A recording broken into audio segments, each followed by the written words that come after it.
এবার ইসরায়েলের প্রধান বিমানবন্দর লক্ষ্য করে ক্ষেপণাস্ত্র হামলা চালিয়েছে ইয়েমেনের প্রতিরোধ যোদ্ধারা।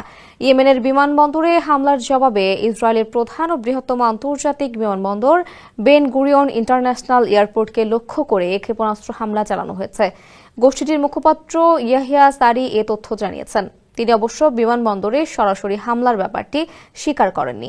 শুক্রবার রাতে এক বিবৃতিতে ইয়েমেনের প্রতিরোধ যোদ্ধাদের এই মুখপাত্র জানান, এদিন সন্ধ্যায় বেন গুরিয়ন আন্তর্জাতিক বিমানবন্দরের নিকটবর্তী একটি সামরিক স্থাপনাকে লক্ষ্য করে কয়েকটি জুলফিকার ব্যালিস্টিক ক্ষেপণাস্ত্র ছোড়া হয়েছে। ক্ষেপণাস্ত্রগুলো অবশ্য বিমানবন্দরে আঘাত হানতে পারেনি। লক্ষ্যবস্তুতে আঘাত হানার আগেই সেগুলো ধ্বংস করে ফেলা হয়েছে বলে এক প্রতিবেদনে জানিয়েছে ইসরায়েলের সংবাদ মাধ্যম টাইমস অব ইসরায়েল। ওয়ালটন আবারও মিলিয়নিয়ার অফারে ওয়ালটন ফ্রিজ কিনে আপনিও হয়ে যেতে পারেন মিলিয়নিয়ার।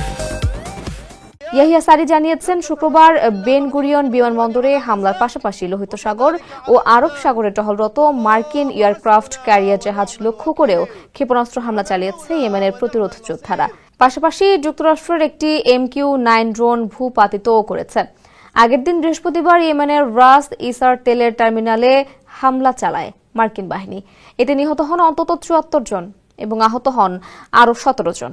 এটি ছিল ইয়েমেনে যুক্তরাষ্ট্রের সবচেয়ে প্রাণঘাতী হামলা। তার পরের দিনই পাল্টা হামলা চালান প্রতিরোধ যোদ্ধারা।